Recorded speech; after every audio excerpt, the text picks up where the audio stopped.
오늘 우리에게 주신 하나님의 말씀은 사도행전 7장 9절로 17절까지 말씀입니다. 사도행전 7장 9절로 17절까지 말씀을 우리 한 절씩 교독하도록 하겠습니다.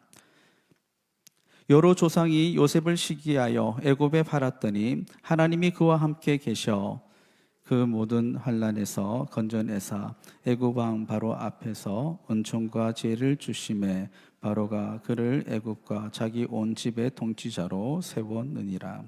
그때의 애굽과 가나안 온 땅에 흉년이 들어 큰 환난이 있을새 우리 조상들이 양식이 없는지라. 야곱이 애굽에 곡식 있다 하는 말을 듣고 먼저 우리 조상들을 보내고 또 제차 보냄에 요셉이 자기 형제들에게 알려지게 되고 또 요셉의 친족이 바로에게 드러나게 되니라.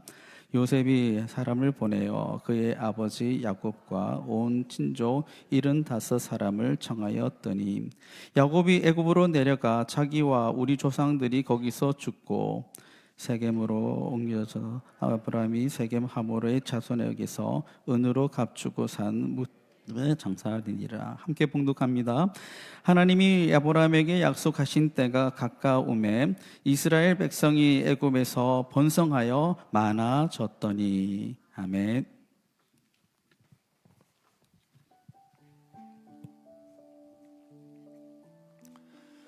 할렐루야. 우리 주 예수 그리스도의 은총이 오늘 예배 드리러 오신 모든 분들에게 함께 하시기를 간절히 축원합니다. 지난 한 주간도 우리 주변에 여러 가지 많은 일들이 있었지만 또 하나님의 은혜 가운데 우리를 다시금 이 자리로 불러주신 것 정말로 우리가 감사해야 할 아주 중요한 조건이라고 믿습니다.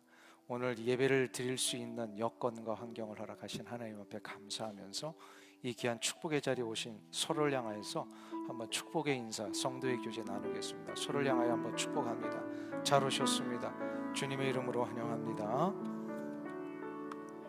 네. 우리가 계속 수주째 살펴보고 있는 스데반의 설교 속에 특별히 요셉에 대한 이야기는 계속되고 있습니다. 산헤드린 공회 앞에서 스데반은 담대하게 설교를 하고 있는데 이미 살펴본 대로 요셉과 바로에 의하여서 야곱의 모든 가족들은 애굽의 고센 땅이라고 하는 곳에 큰 환대를 받으며 이제 정착하게 되었습니다. 그러나 이미 몇 년 전부터 시작된 그 고대 근동에 불어닥친 흉년과 기근은 애굽 땅 전체에 큰 어려움을 일으키게 됩니다. 7년의 풍년이 끝나고 7년의 이제 흉년이 시작이 된 거죠. 그래서 오늘 보면 11절에 보면 그때의 애굽과 가나안 온 땅에 흉년이 들어 큰 환란이 있을세. 여기서 큰 환란이라고 그랬습니다. 흉년이 그냥 단순히 농사가 잘 안 되는 정도가 아니라 아주 그냥 엄청난 재앙으로 온 애굽 땅에 이것이 미치게 되었다라고 하는 겁니다. 그래서 애굽의 가족들도 양식을 찾기에 왔고 특별히 이 부분에 대하여 창세기 47장이 좀 더 자세하게 기록을 하고 있습니다. 이 창세기 47장에 의하면 흉년과 기근이 얼마나 심각했는지 이제는 애굽의 백성들조차 자기들 스스로 먹을 것을 구할 수가 없었어요. 그래서 양식을 구하기 위하여 이미 7년 동안 풍년의 시절에 큰 창고에다가 양식을 보관해 놓았던 요셉에게 찾아옵니다. 총리 대신 자신들의 이 가축과 토지까지 다 이 반납을 하면서 내놓으면서 요셉이 마련해 놓은 그 바로 왕실의 곡식을 좀 우리에게 나눠 주십시오. 이렇게 부탁을 합니다. 이 때문에 요셉은 백성들의 모든 가축과 토지를 다 바로 왕실의 소유로 돌리고 백성들을 이제 먹여 살리게 됩니다. 스데반이 실은 산헤드린 공회 앞에서 이 애굽에 불어닥친 흉년의 이야기를 하는 이유가 뭔가? 우리는 지난 시간에 이것을 알기 위해서 왜 야곱의 가족을 하나님께서 이 애굽 땅에 이주시키셨는가를 살펴보았습니다. 그 이유를 우리가 좀 되새기는 것이 이 흉년의 기간에 과연 무슨 뜻을 갖고 있는가를 알기에 아주 중요한 역할을 합니다. 지난 시간에 우리는 야곱의 가족이 애굽으로 이주한 이유에 대해서 세 가지를 살펴보았었죠. 예, 우리 지난주 거니까 다 기억하시라고 믿습니다. 첫 번째 이유 뭐죠? 예? 왜 애굽의 가족을 이주시켰다고요? 나올 때까지 이제 기다려야지. 그 요셉과 그 형들의 관계는 어떤 관계였습니까? 지금까지 만나기 전까지는 원수의 관계고 미움의 대상이었고 복수하고 싶었고, 그러나 드디어 만나게 됨으로 인하여 요셉의 용서와 환대, 가족에 대한 환대는 놀라운 축복을 시작했다는 거죠. 용서와 환대는 자신이 살고 상대방을 살리고 공동체를 살리는 축복이 있다. 이것 때문에 하나님이 이 야곱의 가족을 이주시키신 것이다. 근데 두 번째 이유가 있다 그랬어요. 이주를 하면서 바로는 야곱의 가족들에게 한 가지 부탁을 하죠. 당신들이 가나안 땅에서 살 때에 가지고 있었던 불필요한 기구들을 다 갖고 오지 마라. 왜냐하면 그거 없어도 여기는 너무나도 풍요로운 삶의 조건들이 있으니까 다 풍성함을 누리기 위해서는 삶의 불필요한 기구들을 내려놓아야 된다. 이거를 통하여 풍성함을 누리는 방법을 하나님이 가르쳐 주신 거예요. 세 번째로, 하나님은 한 번 용서하신 자는 결코 그 죄를 묻지 않으신다는 걸 믿으라는 거예요. 형들 보고 혹시나 나중에 요셉을 만난 이후에도 우리가 이거 나중에 보복을 당하면 어떡할까? 라고 하는 이런 두려움 가운데 서로가 그냥 웅성대거나 불안해하지 말고, 한 번 받은 용서는 끝까지 하나님이 묻지 않으시니까 날마다 용서받은 이후의 삶은 어떻게 하라는 거예요? 주님이 주시는 평안과 기쁨을 누리며 살라는 겁니다. 이것이 바로 구원의 원리라 그랬어요. 자, 그런데 이 세 가지 이유에다가 중요한 한 가지 이유가 더 오늘 본문에 담겨져 있습니다. 그것은 이렇게 이주해 온 야곱의 가족에게 한 가지를 가르쳐 주시려고 한 거예요. 세상의 힘과 권력과 번영의 상징인 이 애굽 나라조차도 한순간에 힘없이 사라질 수 있는 것임을 보여주시기 위해서요. 애굽은 당대 최고의 힘과 권력과 번영을 누리고 있었던 나라입니다. 아주 그 고대 근동에서는 굉장히 강력한 제국이었습니다. 그래서 누구나 한 번쯤 가서 그 땅에 살아보고 싶은 곳이에요. 그래서 아브라함도 처음에 가나안 땅에 왔다가 가나안에 막 어려움이 있으니까 어디로 내려가요? 애굽으로 내려가죠. 야곱도 그 전에도 애굽으로 내려간 적이 있어요. 이삭도. 그러니까 게다가 이 번영과 힘과 권력이 아주 강력한 나라임과 동시에 이 애굽은 흉년을 모르는 나라였습니다. 왜냐하면 그 땅에는 나일강이 있었거든요. 이 나일강은 결코 메마른 적이 없었습니다. 나일강에 물을 대어 농사를 짓기만 하면 풍성한 열매를 맺었던 것이 바로 이 애굽의 그 나일강 주변이었습니다. 그래서 모든 사람들은 물은 저절로 나오는 줄로 알고 있었습니다. 그런데 이러한 풍년의 7년이 지나고 흉년의 시간이 시작이 되었을 때 이 흉년이 잠시 한 해 정도가 아니라 7년이라는 시간이 계속되는 동안에 결국 나일강마저 메마르게 됩니다. 물을 댈 수 없게 되자 농사는 지을 수 없고 저들은 심각한 기근에 빠지게 됩니다. 이 일로 인하여 7년 동안 이 흉년을 통해서 애굽의 모든 백성들은 깨닫기를 시작합니다.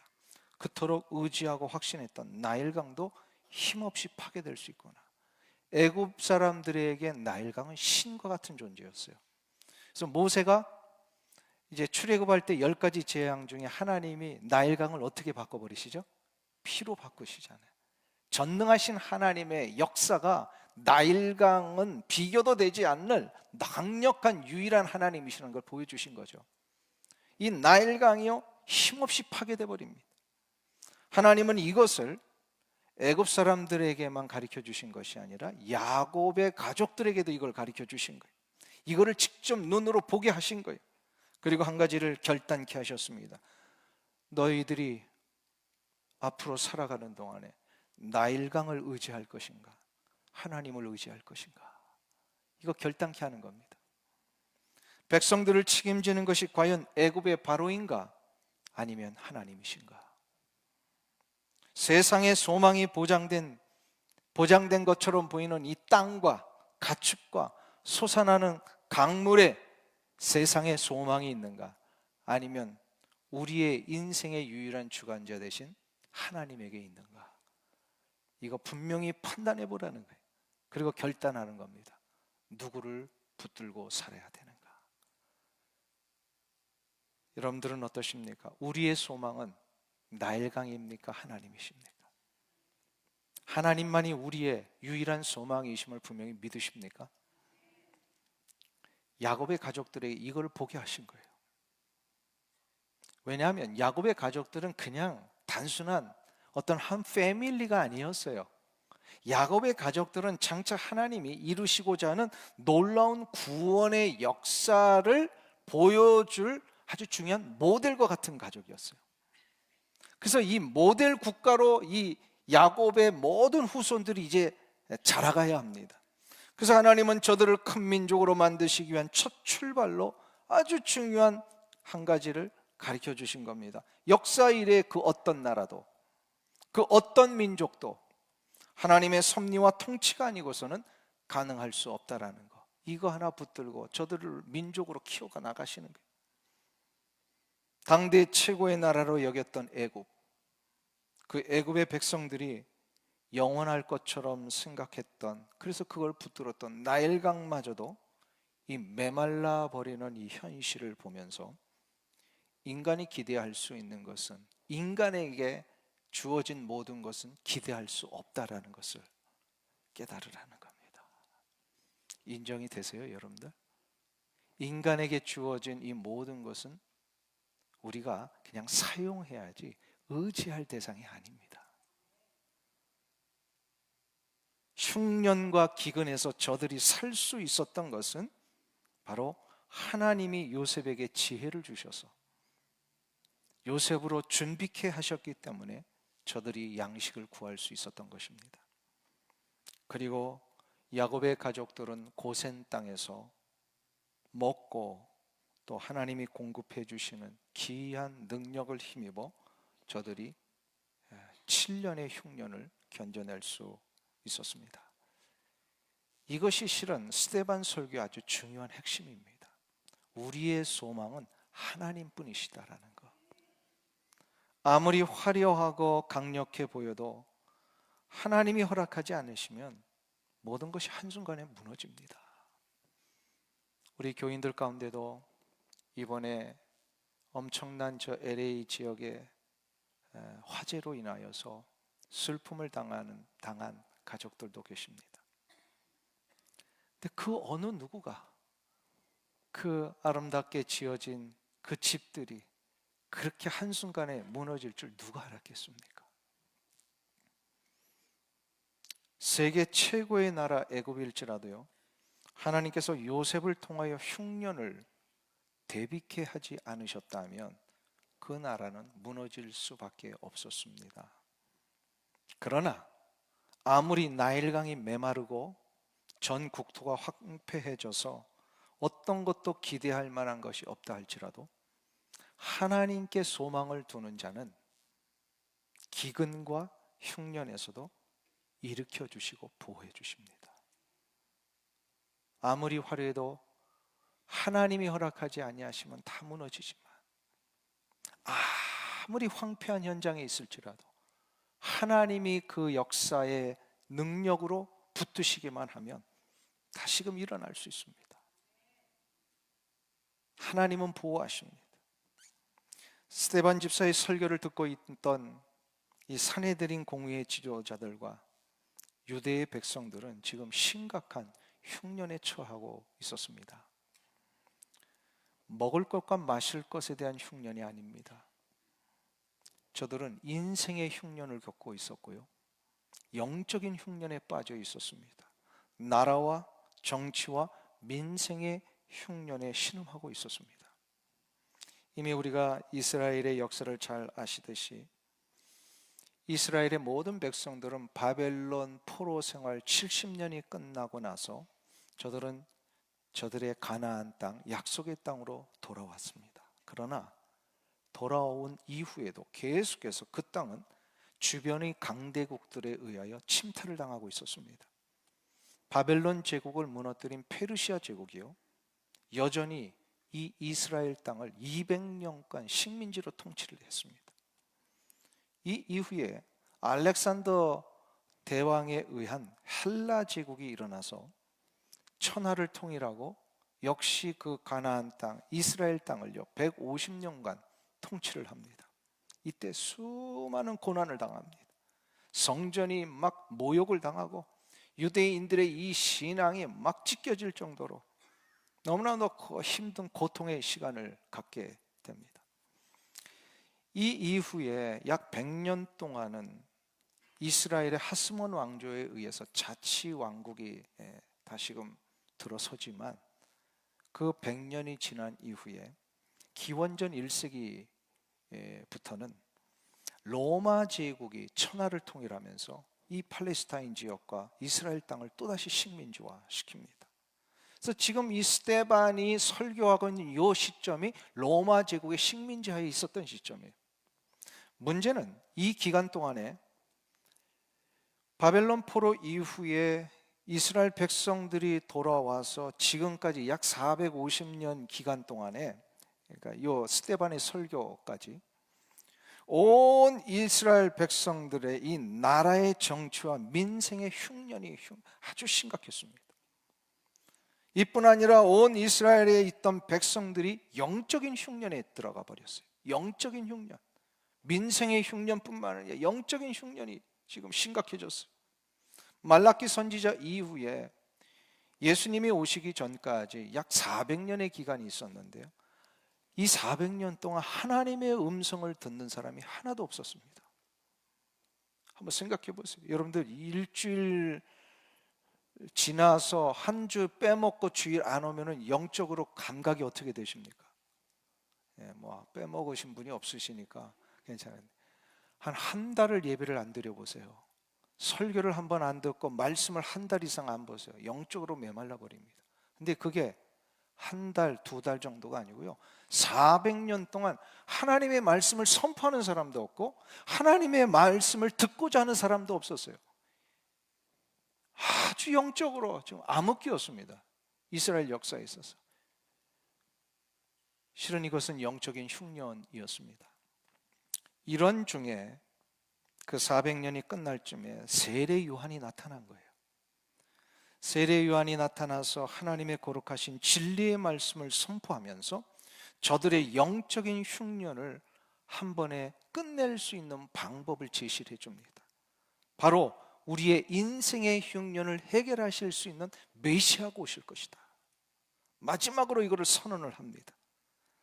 그리고 그 선포 이후에 예수님께서 드디어 오셔서 놀라운 영적인 흉년을 제거하고 삶의 진정한 회복과 기쁨과 영원한 삶을 보장해 주시는 놀라운 생명의 말씀을 전하시고, 또한 이 말씀을 듣는 자들을 위하여서 십자가에 달려 돌아가심으로 완전히 영적 흉년과 삶의 흉년을 해결해 주셨어요.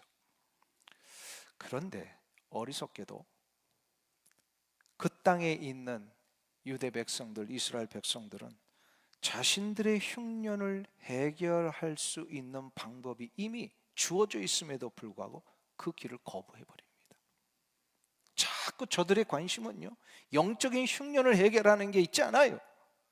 저들은 어떻게든 정치적인 힘, 이권, 권력을 획득해서 자기들이 원하는 것들을 어떻게든 얻어보려고 하는 여기에만 관심이 있었단 말이에요. 스데반이 지금 너무나도 안타까운 심정으로 설교를 듣고 있는 저들에게 이거 깨우쳐주고 있습니다. 이걸 깨우쳐주기 위해서는 요셉의 이야기가 필요했던 거예요.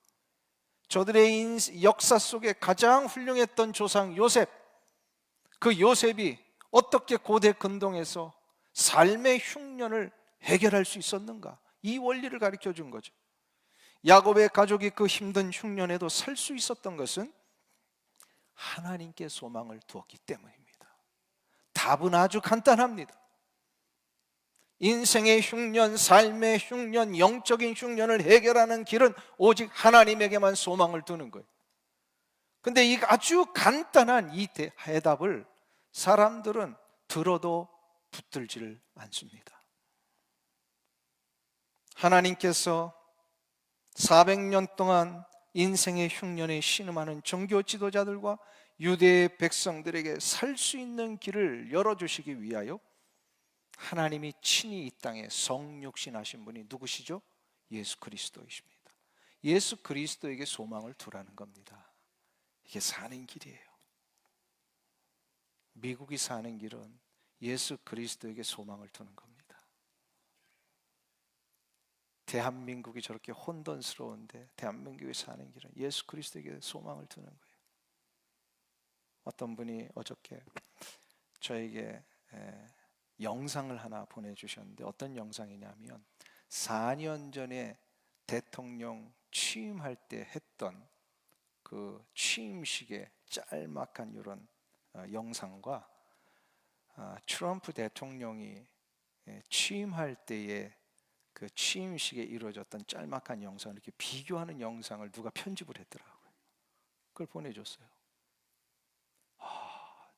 저는 그 4년 전 바이든 대통령 취임할 때 그 영상을 제가 처음 봤어요. 그때는 그 취임식을 보지를 못했거든요. 그런데 이게 기도인지 주문인지 모를 정도로 4년 전에는 그런 거를 했더라고요. 예수님의 이름으로 기도합니다. 아멘이 우리 기도에 마땅한 모습이잖아요. 근데 예수님의 이름이 없어요. 그리고 아멘을 하는데 아멘 and 아오멘 이렇게 하더라고요. 이게 도대체 제정신이에요? 아멘이 무슨 뜻인데 뭐 남자에 대한 이야기가 아니에요. 아멘, 하나님 맞습니다. 이거는 우리의 간절한 마음으로 올리는 겁니다 라고 하는 히브리어예요. 근데 4년 전에 대통령 취임식을 하는데 아멘, 이게 맨이니까 남자라고 생각하고 아우멘 이렇게 했더라고요. 도대체 이게 지금 제정신이냐 이 말이에요. 그런데 이번에 트럼프 대통령 그 취임식장에 제가 그걸 실황으로 끝까지 다 봤어요. 빌리 그레함 목사님의 아들이었던 프랭클린 그레함 목사님이 정확하게 기도하시더라고요. 우리는 결코 하나님을 잊지 않는 나라가 되게 해 주옵소서. 그리고 예수 그리스도의 이름으로 기도합니다. 정확하게 하더라고요. 4년 걸린 거예요. 공식 석상에서 예수 그리스도의 이름이 나오는 게.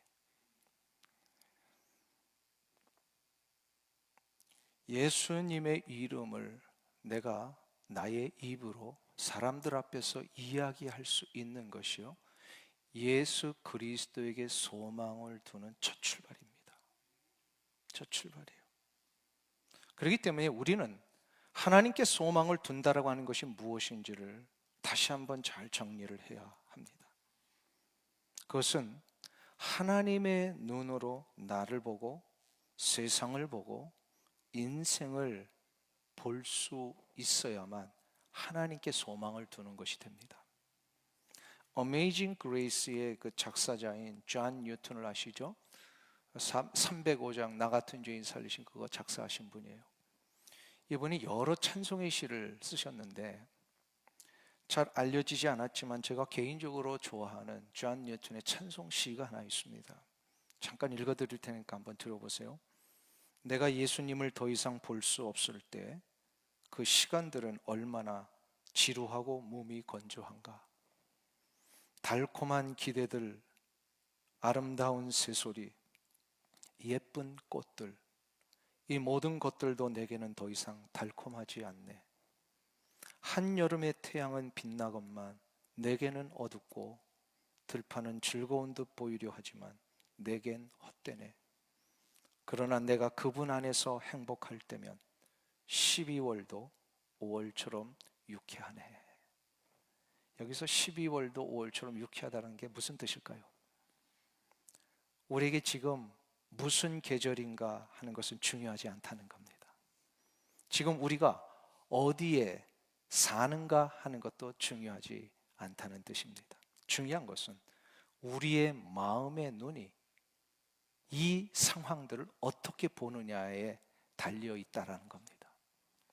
우리의 마음의 눈이 하나님이 바라보시는 눈으로 세상을 보고 다른 일을 보고 나를 바라볼 때 추운 겨울과 같은 이 잿빛 인생도 봄에 맑고 청명한 푸르른 계절로 바뀌게 된다는 겁니다. 아무리 내가 찢겨지고 버림받고 배신당하고 인정받지 못해도, 그래서 내 인생을 생각할 때 나는 추운 겨울과 같은 이런 인생 속에 있구나 라고 생각할지라도 그의 그 영혼이 하나님의 눈으로 자신을 바라볼 때 그 어떤 상황이어도 우리는요, 화창한 봄처럼 다시금 일어나 정금 같은 존재로 나오는 것을 결코 우리를 막지 못합니다. 척 컬슨이라고 유명한 그 닉슨 대통령 시절의 그 정치 참모를 여러분들 기억하실 것입니다. 특별 보좌관이었는데요, 백악관에서 이분의 영향력이 얼마나 컸냐면요, 닉슨의 해결사였습니다. 그러니까 닉슨 대통령이 대통령으로서 해결하지 못하는 것을 이분이 다 해결을 했다는 사람. 그러니 얼마나 이 권력의 최정점에 있었겠습니까? 그는 정치적인 성공과 자신의 이익을 위해 권력을 거침없이 사용했던 사람입니다. 그러던 중에 그 유명한 1972년도에 워터게이트 사건이 터집니다. 민주당 전국위원회 본부가 그 워싱턴에 있었는데요, DC에. 그 빌딩 이름이 워터게이트예요. 이 워터게이트 사건이라고 하는 것은 이 민주당 전국 본부의 이제 재선을 위해서요, 거기다 도청 장치를 해버린 거예요. 그 도청 장치가 나중에 발각이 됩니다.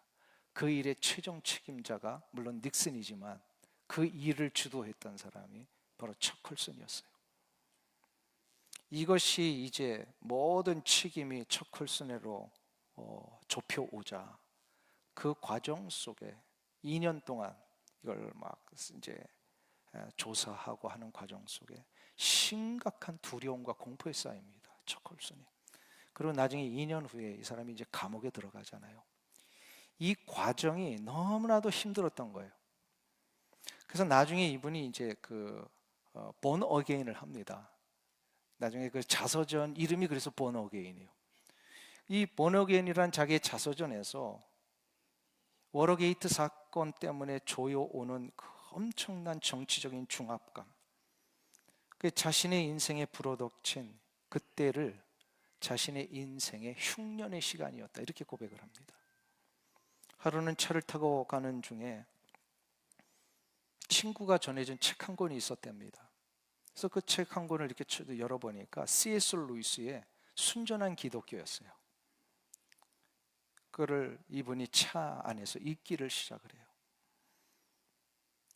처음 읽는 데는 처음에는 조금 맹맹했던 것 같아요. 그러나 점점 이 책을 읽어가면서 예수 그리스도의 복음의 의미가 무엇인지를 그 책을 통하여 접하고요, 복음의 의미를 접하니까 결국은 우리 인간이 얼마나 죄된 존재인가를 깨닫게 되고 자기가 죄인이라는 것을 드디어 인정을 합니다. 이전에도 이 사람 교회 다니던 사람이에요.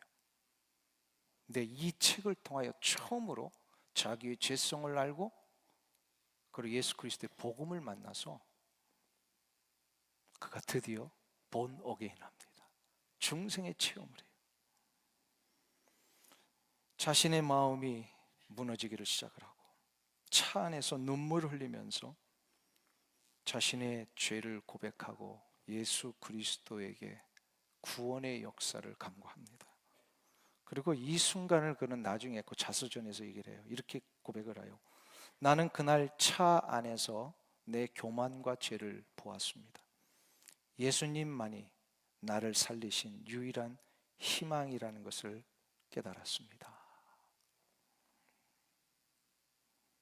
그리고 나서 이제 감옥에 약 7개월간 들어갔다가 그분이요 완전히 정치를 내려놓고 프리즌 미니스트리를 시작을 합니다. 감옥에 들어온 수많은 죄수들을 위하여 예수를 전해야 되겠다. 그래서 그가 한평생 이 길을 걸어갑니다. 저는 그 차 안에서 예수님을 만나 자신의 죄를 고백하고 예수님만이 나의 인생의 유일한 소망이시다라고 하는 이 고백을 한 것, 이것은 인생의 흉년에서 인생의 풍년으로 바뀌는 놀라운 시간이었다라고 생각을 합니다. 권력과 성공을 목표로 살았을 때는 인생의 흉년에서 벗어날 수 없었습니다. 그러나 예수님만이 유일한 소망이심을 깨닫고 예수님의 눈으로 자기 자신을 보는 순간 자기의 교만과 죄성을 보게 되었고 그 죄성을 우리 주 예수 그리스도 앞에 내려놓아야만, 고백해야만 자기의 인생이 풍년으로 돌아갈 수 있었던 것입니다. 저는 오늘 이 아침에 여러분에게 좀 묻고 싶습니다. 여러분의 상황은 지금 어떠십니까? 인생의 흉년입니까? 아니면 인생의 푸르른 계절 속에 있으십니까? 인생의 흉년이에요? 풍년이에요? 어떠세요? 혹시나 몸이 건조하고 이민 생활을 오래 했지만 이렇게 지루한 삶이 계속되면 어떡하는가 라고 하는 그런 하소연 속에 하루하루를 살고 계시는 분은 안 계십니까? 육체도 약하여지고 마음도 힘들어지는 것으로 인하여 이제는 모든 의욕을 상실한 채 주저앉고 계시는 분은 안 계십니까? 아무리 생각해 봐도 나는 인생의 흉년 가운데 던져진 것 같습니다 라고 생각하시는 분이 계십니까? 이 문제를 해결하기 위해서는 나를 지금까지 인도하셨던 하나님을 먼저 보셔야 합니다. 그리고 그 하나님의 눈으로 내 인생을 볼 수 있어야 되고 나를 볼 수 있어야 되고 나의 주변을 볼 수 있어야 합니다. 그때에 우리의 인생은 더 이상 겨울이 아니라 화창한 봄에 푸르른 계절이 될 것입니다. 사내들인 공회 앞에서 스데반이 이 유대의 종교 지도자들과 백성들의 이거를 깨우쳐주고 싶었던 거예요. 하나님을 섬긴다 하면서도 하나님의 시각으로 삶을 본 적이 없었던 저들이 이 문제를 해결을 받기 위해서는요, 하나님이 성육신 하신 그분, 바로 예수 그리스도를 받아들여야 합니다. 그리고 예수 그리스도를 받아들인 후에 예수님의 시각으로 자기 자신을 보고 다른 사람을 보고 처해 있는 삶의 현장들을 볼 수 있어야만 인생의 흉년을 해결할 수가 있습니다. 우리의 소망 되신 예수 그리스도의 시각으로 이 자리에 앉아 계신 여러분들 모두가 세상을 보시길 주의 이름으로 축원합니다. 예수 그리스도의 시각으로, 예수님의 마음으로 여러분의 가정을 보시고 이웃을 보시고 미국을 보시고 가장 먼저는 내 자신을 보시길 주의 이름으로 축원합니다.